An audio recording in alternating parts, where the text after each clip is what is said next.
Bonjour, je m'appelle Léa, je suis en Master 1 Innovation et Management de la Transition des Territoires et aujourd'hui je vais vous parler de mon année en Italie que j'ai réalisée dans le cadre de mes études.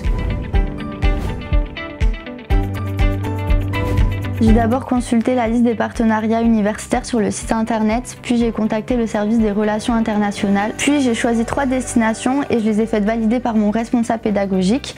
J'ai ensuite candidaté sur la plateforme MoveOn via mon intranet. Si tu es déjà boursier, tu peux conserver ta bourse Crous sur critères sociaux. Sinon, il existe d'autres aides. Tu dois déposer tes documents sur la plateforme MoveOn et tu recevras des propositions d'aide financière. Il existe par exemple Erasmus+. Personnellement, dans la ville où je vivais, c'était assez simple de se loger. La meilleure option, c'était d'être en colocation. Ça permet de rencontrer des gens et de trouver plus facilement un logement. Pour trouver l'appartement, il y avait 2 teams, ceux qui le trouvaient avant d'arriver en Italie et ceux qui venaient quelques jours sur place dans une auberge de jeunesse pour chercher un appartement. Il y a également l'option de la résidence universitaire, mais les places sont limitées.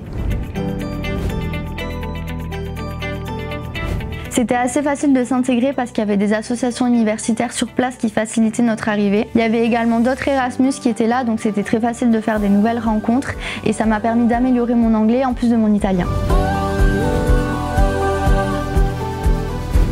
Pour commencer, il faut bien préparer son contrat d'études. Il faut faire attention à choisir des matières qui sont en rapport avec la formation et également qui vont te plaire, mais tu pourras souvent les changer sur place. Je conseille également de tout faire pour apprendre la langue du pays en rejoignant des groupes de locaux, trouver un petit boulot et surtout en prenant des cours dispensés par la fac. Je te conseille également de faire attention aux systèmes de notation qui peuvent varier entre les différents pays.